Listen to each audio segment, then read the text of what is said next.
Good afternoon, everyone. Thanks for joining us today, and welcome to the latest Travel Bulletin webinar focused this time on the adventure and activity market. This afternoon, our supplier partners will each deliver a live 10-minute presentation in their particular product, or rather on their particular product, followed by a Q&A session. If you can, please submit your questions via the Q&A function as normal. As each session takes place, then that will really help, because at the end of the session, then I'll do the Q&A with that particular supplier. Each presenter will also announce their competition prize and question at the end of the training session. So you'll need to enter your answers after the webinar on our Travel Bulletin webinar competition page, which is travelbulletin.co.uk/webinar competition. The deadline to win today's prizes will be the 2nd of December, which is Wednesday at 4 p.m. So you've got plenty of time, and we've got wine and shopping vouchers up for grabs as well. So I hope everyone's feeling lucky. So without further ado, let me introduce our first presenter, which is Georgina Oakley from Visit Andorra. Please welcome Georgina. Hello, Georgina. How are you? I'm very well, thanks, Simon. How are you? I'm very well indeed. Thank you very much. I'm hoping that you're going to take us far away from the dank and dreary and misty and cold and wet and miserable afternoon that it is where I am anyway. I'll do my best. Fantastic. Okay. So over to you. I'll let you screen share, and I'll see you after your presentation. Thank you. Okay, great. Well, good afternoon, everyone. Thanks very much for joining. So my name's Georgina, and I represent the tourist board for Andorra, which is also known as the country of the Pyrenees. So I'm going to spend the next 10 minutes or so just talking about why Andorra is a particularly great adventure destination and focusing on the summer. So move down. So for most people, when they think of Andorra, they think of this. It's a fantastic ski destination, particularly great for beginners and for families. But when the snow melts, it's also this, a fantastic mountain destination, great for hiking and cycling, and also wildlife, beautiful greenery and plants, and for families. And then it's also lots of adrenaline inducing activities. So a little introduction of what and where Andorra is. So as I said before, Andorra is the country of the Pyrenees. So it's a tiny country right in the middle of the Pyrenees Mountains on the border between France and Spain. It's a tiny country. It takes less than an hour to drive from one end of the country to the other. And the population is tiny too. It's only 65,000 people. I can count on one hand how many actual Andorrans that I've met. The capital city is Andorra la Vella, and it's the only country in the world where Catalan is the official language, although French and Spanish are both very widely spoken, as well as, of course, English. Andorra is not part of the EU, but it does use the euro as its currency. And one of my favourite facts about Andorra is that it has the world's longest life expectancy. So everyone needs to move there now. So how you get to Andorra, because Andorra is so mountainous, it doesn't have a flat enough area for a runway or for a railway. So the closest airports are in France and Spain. The best airports are Barcelona and Toulouse. And they're both around a 2.5-hour transfer into the centre of Andorra. They're not the closest airports, but we say that they're the best airports because obviously there's a very good regular routes from the UK, but also there's a very regular airport shuttle bus that goes from both Barcelona and Toulouse airports directly into Andorra. This airport shuttle bus is less than €50, so it's really, really €50 return, so it's a very good value for a shuttle transfer, and it's also very easy to book. available on all booking platforms. And when you enter in with the accommodation of where your customers are staying, the bus will then take them directly to their door. For those that don't want to fly, there's a train station that's just over the border in France, which is connected with the Eurostar in Paris. Accommodation-wise, it's very varied. There's 2, 3, 4 and lovely 5-star hotels, lots of self-catering, lots of camping and holiday parks. And there's mountain huts where you can hike up to and stay overnight, as well as cycling-friendly accommodation. So my top reasons for choosing Andorra as an activity adventure destination. First of all, it's great value, particularly in comparison to its alpine competitors in, say, Austria and Switzerland and France.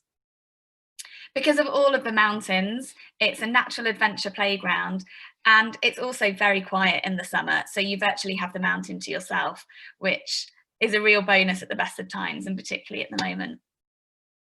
There's lots of different challenges and activities, so you can do something different every day of your holiday.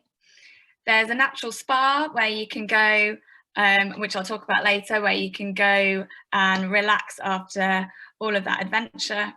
And Andorra is very easy to twin with, say, beach on the Costa Dorada or Costa Brava, or with a city break in Barcelona, for example.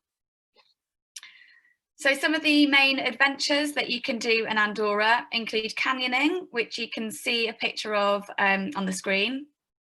Via Ferrata, which is a cross between climbing and hiking using metal rungs.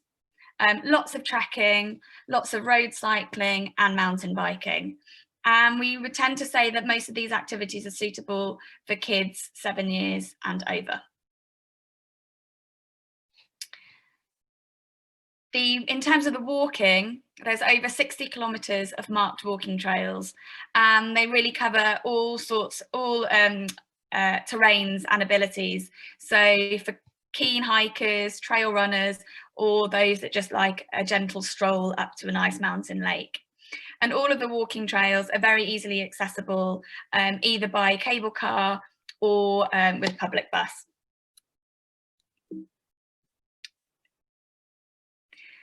For serious road cyclists, there's 21 road routes which follow Tour de France and Vuelta a España routes. And in fact, we're very excited that it's just been announced that next year, the Tour de France is going to be spending 3 days in Andorra. So hopefully that will put Andorra on the map as a big road cycling destination. And then it's also very popular for mountain biking. Valnor Bike Park is a world famous mountain biking place with 40 kilometres of tracks, and you can do classes at the bike park, so from kids, like you can see in the picture there, total beginners, all the way up to world champs go and train at the bike park, which are great to watch too. In the summer, the ski resorts turn into family mountain parks where you can do things like zip lining, go-karting, kayaking, and have a go at the road cycling and mountain biking too.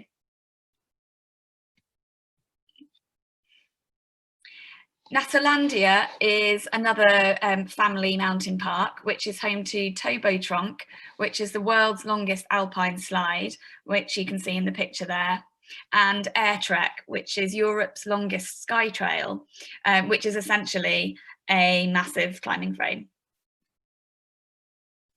There's lots of Go Ape type activities too, with zip lining and rope bridges, all in nice forested areas. And then horse riding is also another very popular way of exploring Andorra. And then finally, Caldea is Europe's largest natural thermal spa. It really is an amazing place to go and relax after all of that activity and spending a couple of days out in the mountains. It's located in Andorra la Vella, and there's special areas for kids and an adults only section too. And Caldea is commissionable. It's available to book on all booking platforms, and most tour operators also add it as an add-on too. So I highly recommend looking out for that and adding it on to any of your customers who are heading to Andorra. A couple of the tour operators that are currently selling summer packages to Andorra include Explore, Intrepid, and Ramblers. And then Andorra Travel Services and Hortanza are local operators that work very closely with the UK trade. And then finally, to find out more information about Andorra, we've got an OTT page at andorratraining.co.uk. We're about to launch a new competition on there to win a fam trip place, so keep an eye out. And those are my contact details. Thank you.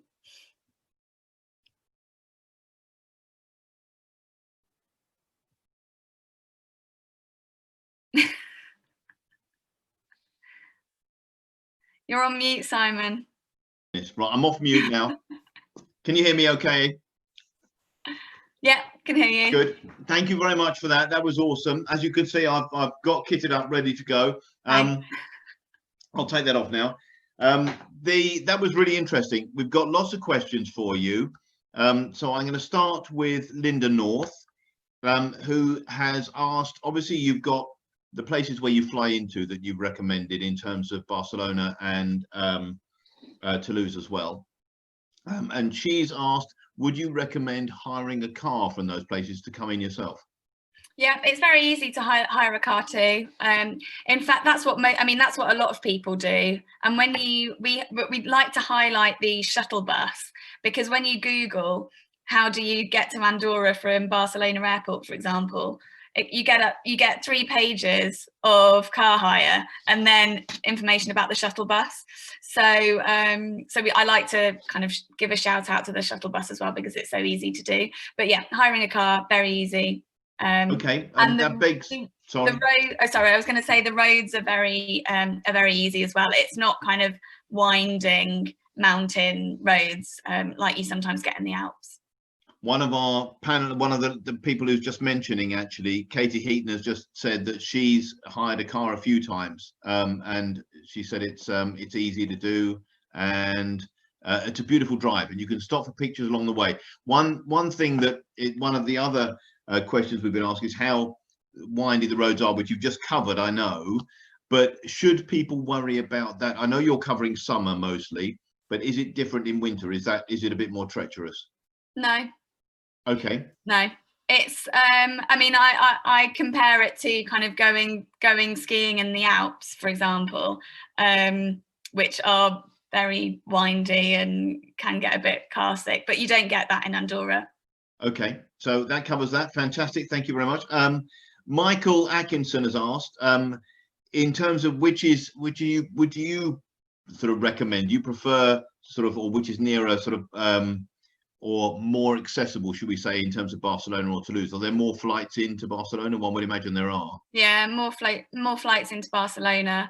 I tend to do Barcelona when I go, and I like to spend a couple of nights in Barcelona before or after as well. I was going to say that begs another question. Do you put it? I know you have to say it's a sort of obviously a 14-night destination, but is it a 3-night destination that you would sort of tag on to something else largely? Well, to be honest, there's enough adventure and activity and enough of the country to explore if you wanted to do it in a week. So I would say 3 or 4 days minimum to do Andorra justice. But it's so easy to twin it with, say, Barcelona or somewhere else in Catalonia or over in France as well. So it offers all sorts of opportunities. Okay. Julie Hendricks asks, how much is it to hire bikes at the Valnard? At the Valnard. Good question. I think hiring a bike tends to be about €20 a day, but that's for kind of the very what's the word, entry level bike, and you probably want a bit more than that. I'll check that out, and I can I can let her know. Okay, no, that's fine. From your point of view as well, I've got Chrissy McKenzie Cooper is asking, when do the seasons split? As in, she's not actually asked that, but I'm going to ask that on her behalf. As in, sort of, when does ski end and when does summer start, etc. The ski ends at the beginning of April, depending on how the season's going. The summer season really gets underway from the end of June. You can go earlier, but the snow might not have all melted by then. So really, we would say end of June to end of September. Okay, one thing I'm going to ask on the back of that then, because I remember traveling around Europe when I was younger, and everyone said that May is the just sort of the wettest month there is for the south of France and what have you. Is there a crossover month which you would avoid at all? Yeah, May. Okay. Particularly the beginning of May. and November. Okay, and then at this time of year, I mean, obviously, if you want to go, then you can still go there, but not. That's kind of tends to be when a lot of the hotels do their renovations and things like that as well, and activities aren't necessarily running as regularly as they would do in the peak months. Julie Hendrickson is asking, if you're not an active person, is it good for driving around? I'm just going to want you to add to that, if you can do. Can you give us an idea, both from people who have mobility requirements, but also people who are with people who want to be active? Is there another scene that you would add on to that, whether it be food and drink and that sort of thing? Would you sort of recommend? Yeah, Andorra has a really interesting cultural heritage, and there's lots of particularly kind of Romanesque architecture which you can go and explore, particularly if you've got a car. But there's also a cultural bus. Can't think what they call it now. It's like a cultural bus that goes around the country, and you can go and have a look at all of the Romanesque and historical architecture. So that's a really interesting side. I also mentioned right at the beginning about wildlife and plant life is really interesting. There's a couple of botanical gardens which you can go and visit. Okay. And there's also a animal park which where there's Pyrenean wildlife like brown bears and wolves, which you can go and see in their natural habitat. It's not a zoo because it's all local Pyrenean wildlife, but where you can more easily. Yeah, it doesn't sound like your average petting scenario for small children with brown bears and stuff. No, okay. But if you've got elderly or kind of less mobile people, there's cable cars also run in certain areas, so you can take the cable car up and still enjoy the beautiful views at the top and then get it back down, whereas some people might choose to do some of the walking routes instead. Yeah, so like anywhere else, I suppose that there is potential for you to be any age almost. Absolutely, yeah. Okay. Pam Fells asks as well, would you recommend staying in one particular resort? You've said it's only an hour across the whole country. So what do you sort of recommend to centre, or do you not need to go to centre because there's no need? No, you don't really need to. Like I said, yeah, Andorra is so small that you can just stay in one place and still explore the whole country if you're staying there for, say, a week. And I tend to recommend staying away from Andorra la Vella. Andorra la Vella is the capital, and it's basically just a big town. But really, to make the most of the country, you want to stay further up in the mountains. So places like Ordino is a really pretty old town. Soldeo, which most people would recognise as a big ski resort, is also excellent in the summer. Most of the hotels are still open. There's lots of restaurants and bars there as well. Okay, yeah, I mean, that's interesting. I've got a cousin who originally, when he was sort of on the boats down in south of France, was being paid in Andorra because that was a tax scenario. So I would imagine that the capital's probably full of banks and things like that, rather than it being what you're after anyway. Yeah, I mean, it's a good place to go and visit because there's lots of great restaurants and lots of bars, and kind of that's where there's a lot of nightlife there in the summer. But really, to get the most of your kind of mountain experience, then you want to be a little bit further away, I would say. And the public buses are really good, so it's very easy to get into Andorra la Vella and then back out to wherever you're staying. Okay, I've got one last one here, which I'm going to sort of finish up with. Well, two last ones. One which is quite specific. Lorraine Angel asks, are there any painting holidays available? Are you aware of anything like that? Oh, I'm not available. I'm not aware of that. But it would be a great place for it. So I'll have a look. And if there isn't, then I'll try and sort something out. Okay, well, there you go. So a backdrop delivered. Okay, that's good. I think you've covered this anyway. I have got in terms of the I've got one last question in terms of language. I think you covered that anyway, but is it something that English is widely spoken, I guess, is it? Yeah, it's very widely spoken. There's lots of English people that live out in Andorra as well. Okay, right. Okay, we're going to have to draw to a close there, Georgina. Thank you very much for that. I think we've covered lots of different angles in terms of your both what the destination has to offer, but also what agents have in terms of clients that might like to experience it. So that's great. And anything that we can send on to you, we will do in terms of ones that we have managed to cover as well. So then you can get back to those people at your leisure. Okay. If you can do, that's the end of the Q&A session. So thank you very much for that. To round off though, can you please share with us your competition prize and your question? Agents, get your pens and pads ready. You'll need to enter via our website. So please don't all jump on the chat thing now and give me the answer, because I won't be able to, it doesn't count. So Georgina's going to give you details of the prize and then what is her question? Okay, so the prize is an Andorra adventure in a bag. So you can interpret that as you will, but it's lots of adventurous goodies in there. And the question is, what famous sport event is taking place in Andorra next year? Okay, so you've got as your prize, it's an Andorra adventure in a bag. And to recap on the question, it's which major sporting event will be taking place in Andorra in 2021? Thank you very much, Georgina, for that. And thank you for a great training session. We'll see you again at the end.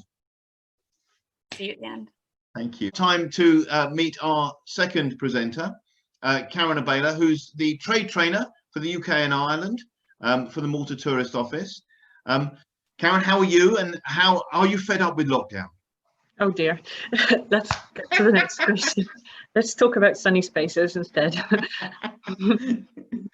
Okay, so Karen's got lots to tell us about in terms of Malta. So I'm going to leave you to it, Karen, and please share your screen and take us away. Thank you very much. So Simon introduced me really well. Thank you. My name is Karen. I'm the trade trainer for the Malta Tourism Authority. And today we're going to talk a bit about Malta, which you might not think of as an adventure destination, but actually there's a lot to do. So I'm going to start with a quick video first, just to get you in the mood, and then I'll do the talking later.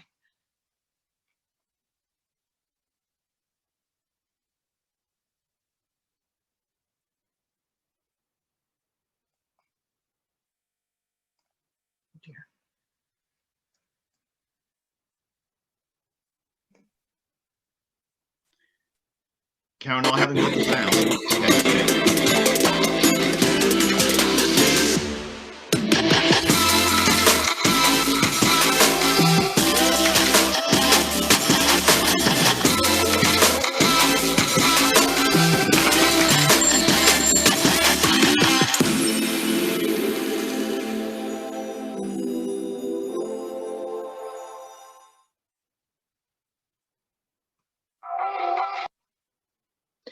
Right, so that's just a little introduction. So for those of you who might not know much about Malta, or maybe haven't been there, Malta is actually an archipelago of 3 main islands. You've got the main island, which is Malta.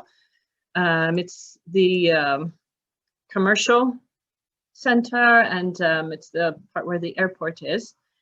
The second largest island is Gozo. Gozo is a bit more rural. It's very well suited to adventure holidays. It's a bit like what Malta used to be around 20 years ago. It's very laid back and very calm.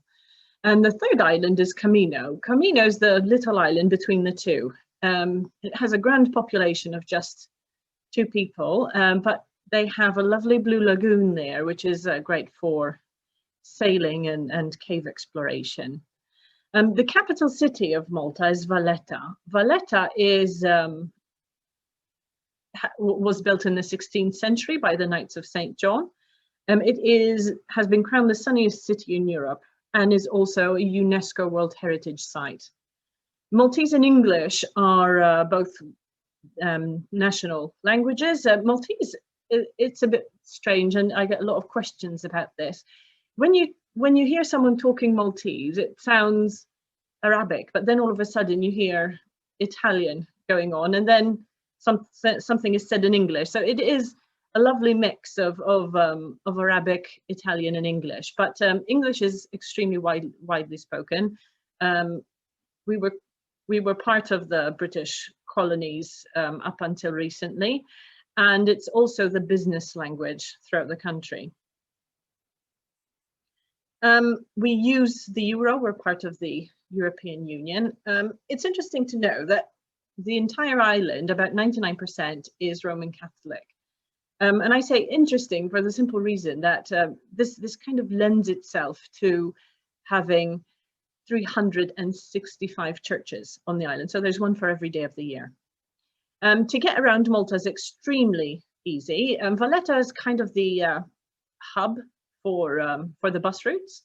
Anywhere you want to go, you can always get to Valletta first, and then from Valletta you take the next bus to move on to wherever you need to go. Any trip is never really longer than half an hour, and they're extremely cheap. I believe a weekly bus ticket is just 21 euros.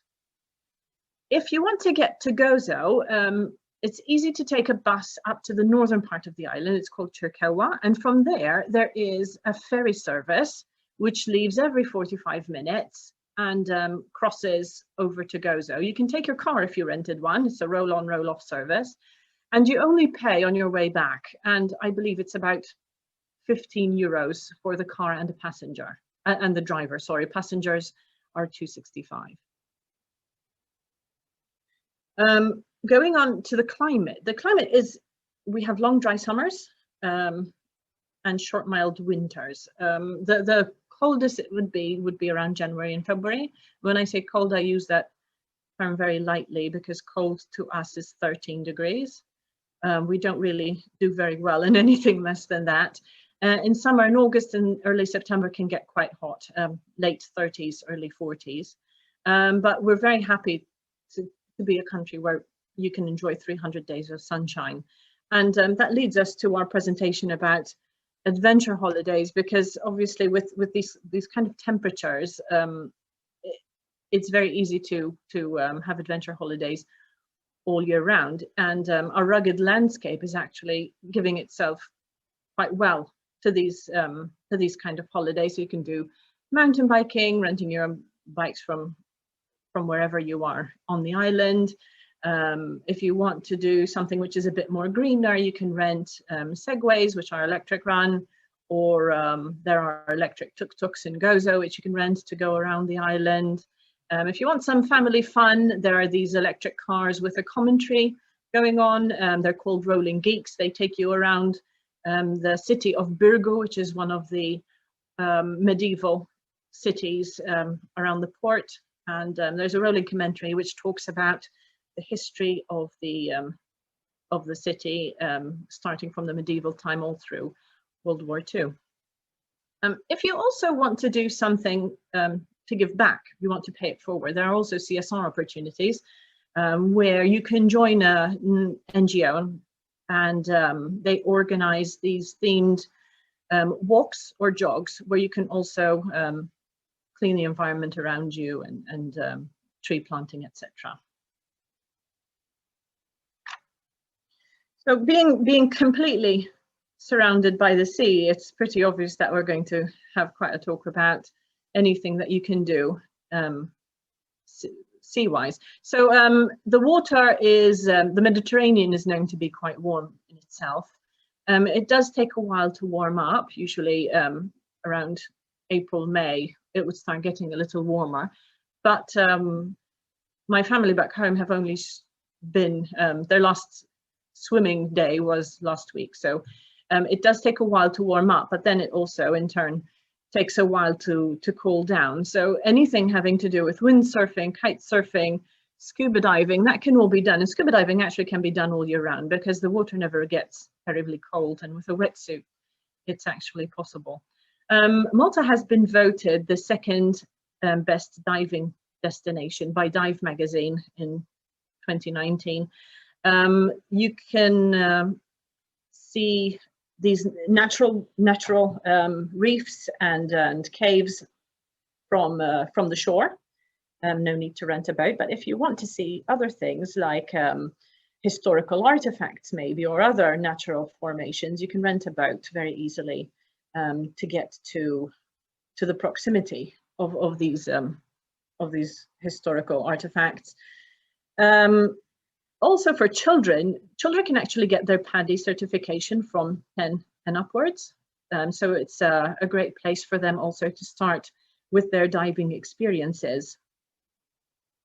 And again, for those who want to pay it forward, there are other CSR opportunities. There's an NGO called Zibel. They're constantly organizing beach cleanups, and they also have volunteer divers, which anyone can be a part of.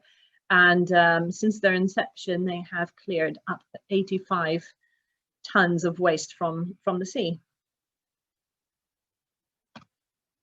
So for those who don't really want to be terribly active, Malta has 11 blue flag beaches.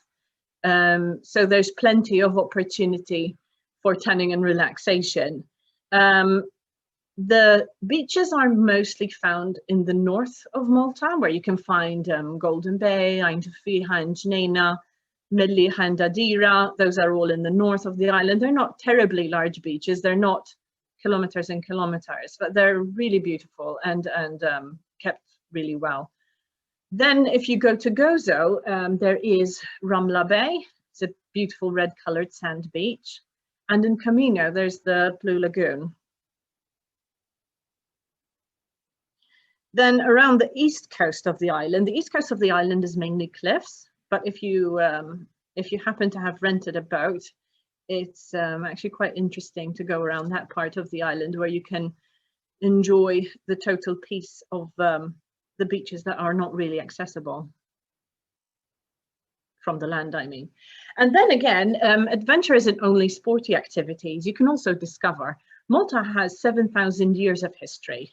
It is home to 3 UNESCO World Heritage Sites, which are the Neolithic temples. The temples are, they actually predate Stonehenge and the pyramids by at least 1,000 years. Then there is the Hypogeum, which is an underground burial site. We know of 3 levels, but we're not sure if there are any more. It's unique to the world. And it's if anybody wants to visit the Hypogeum, it's recommended to pre-book at least. Well, at the moment it's easier, but usually in a normal non-COVID year, we would suggest booking at least 3 months in advance. And the third site is actually the entire city of Valletta. Valletta is home to 320 historical landmarks. As I said earlier, it's the sunniest city in Europe, and also a perfect place for a city break. Also, if you want to do something a bit different, maybe try the Maltese gastronomy. There are a few different things which you can try. I know rabbit is not the favorite of everyone, but it's our national dish. And maybe prickly pears. Prickly pears are these really sweet pink fruits that grow on cactus, and we also make a liquor out of them. For family fun, we suggest the Interactive Science Museum, which is in the 3 cities, and also maybe joining the Maltese Festa culture. The Festa, you know, earlier we talked about Malta having 365 churches. Well, each church is dedicated to the patron saint, and the patron saint has its day during the year. And from the picture you see there in the center, it is celebrated by decorating the streets and lighting up the church. There are fireworks, especially in summer. Between the months of June and September, you will see fireworks somewhere every day. It's extremely competitive between the villages, and it's constant. It's every day. Then as well, history-wise, Malta has been conquered by so many powers over the years that you'll find a little bit of interest for everyone, because we've had, from the Romans to Napoleon to Lord Nelson, the Queen even lived in the country for a little bit. And for the fans of The Crown, they've noticed that at some point she also mentioned that it was a time when she was most happy because she was living the life of a normal person just like us. So as for sport, organized sports, Malta's home to the Malta Classic, which is a race around the old capital city of Mdina with classic cars. It's like a mini Goodwood. The Rolex Middle Sea Race also leaves from Valletta. There is the Vodafone Marathon and the Xterra Triathlon. These are all events that happen, again, every year in a normal year. Your customers can sign up to these. They can either visit just to watch, and they can also participate and compete. The Malta Classic has cars coming from the UK every year. The majority of the cars are actually from the UK, and the organization that puts together this show also helps with shipping and organization. So as for us, the Malta Tourism Authority, we try to make it a little bit easier for your customers. We've put together this little trail, adventurous trail, which is available for download from our website. I'll get to the one where you can get it from, and I can also share it during a follow-up after this event. It's quite sweet. We also have other trails like bar trails and gastronomy trails, just a little bit of help for those who want to do it alone but just need a little bit of a nudge. So our training platform is maltatraining.com. We've got a number of courses available which you can take. They're divided into really short modules, so you can start one today and continue it over the course of a week if you want. It's really no problem. And also, if you would like to join our Facebook group page, you can find information, the latest information, especially in these times where things are changing all the time. There's always information coming up on our Facebook page.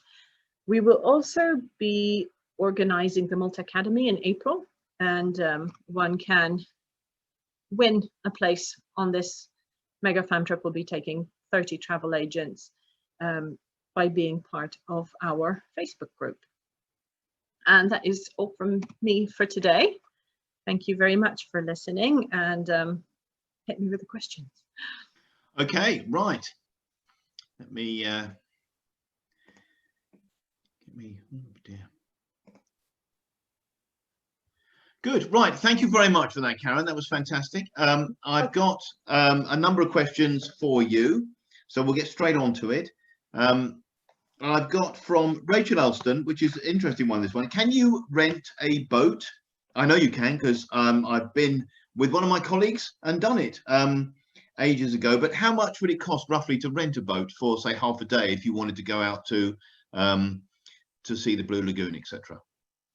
I'll check for that. I don't want to give you a price and then it will have changed. It will be a couple of £100, but it depends as well on what kind of boat you want, because you can decide either on, let's say, a speedboat, 2-3 person speedboat, but you can also rent a sailing boat with a skipper. So maybe we can have a bit of a conversation about that, and I can point you in the right direction.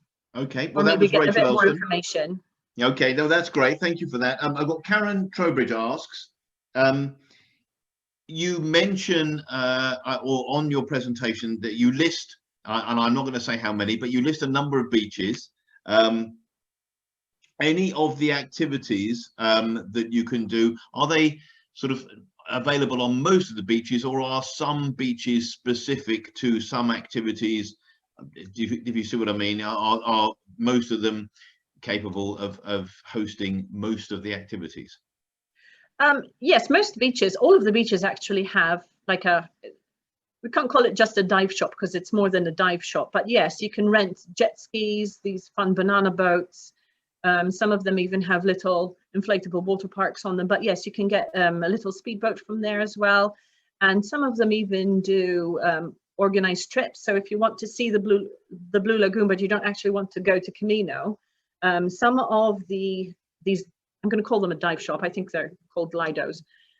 They organize speedboat trips to get there. So you go there, you can spend maybe an hour or two, see the caves from the boat, and stop for a swim and come back.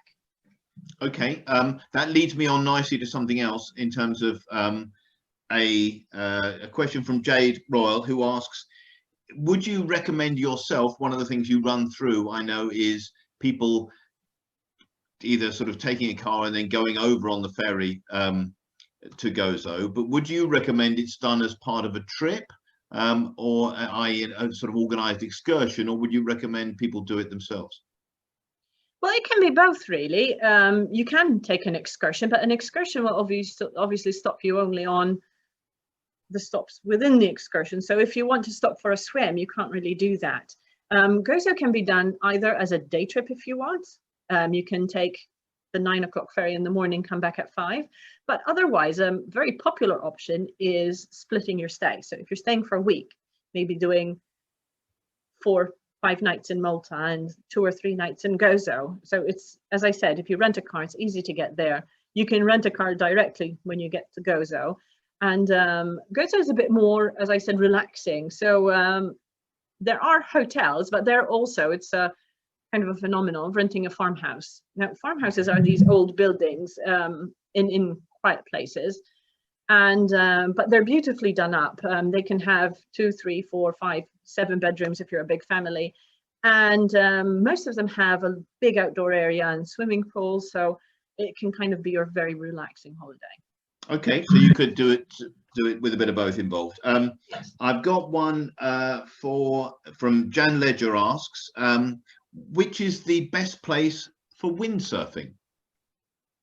So for windsurfing, I would say probably Melilla Bay.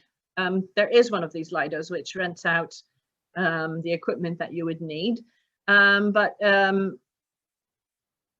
I see a lot of them around that area, and also in the area around, it's a place called Salini. There's a tiny patch of sand. I won't even say it's a beach, but it's mostly a rocky beach. And I know that there are a lot of windsurfers over there because it's obviously the prevalent wind on the area.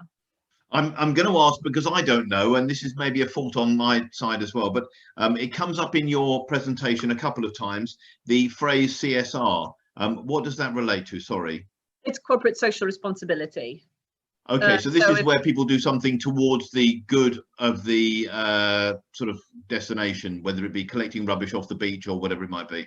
Yes, it's kind of a new phenomenon where people either people feel that they need to either offset their carbon footprint or give something back, and this is the perfect way to do it. Okay, good. That ticks that box. It's a fun way as well, because if you're trekking already, you're already exploring the island and you're doing something good in the meantime. If you're a diver, you're watching, you're seeing what you want to see underwater and the natural beauties underneath, but you can also volunteer some of your time to for beach cleanups if you want to, if you feel. Okay, I'm going to do 2 more questions and then we're going to have to wrap up. Chrissy Mackenzie Cooper asks, what date are the fireworks in Valletta? Every day. Okay, so we have a big fireworks festival in May. It's an international competition. We like to think that a Maltese factory wins it every year, but I think someone beat us once. We're very competitive. Did that judge get barred from then on? Did the judge not allowed to? No. It's an international panel. It's very serious.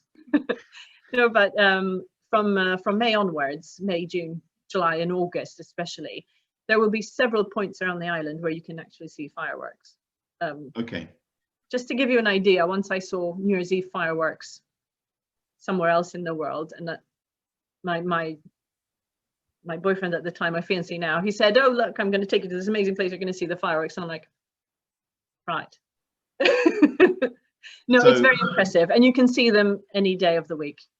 Okay, awesome. Thank you. Right, Chrissy, I hope that helps. And one last one. This is more of an activity that is less strenuous, should we say.